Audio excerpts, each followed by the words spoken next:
কোনো ঘোষণা ছাড়াই হঠাৎ করেই বাংলাদেশে অক্সিজেন রপ্তানি বন্ধ করে দিয়েছে ভারত।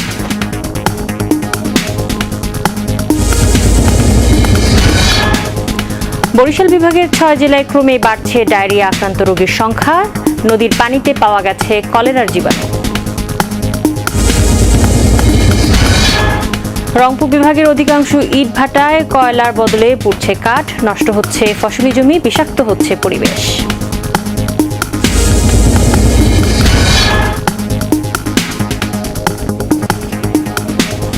আসসালামু আলাইকুম, আমন্ত্রণ মাই টিভি জেলা সংবাদে। আপনাদের সাথে আছি আমি রিজওয়ানা আখি। শুনছিলেন শিরোনাম, এবার বিস্তারিত।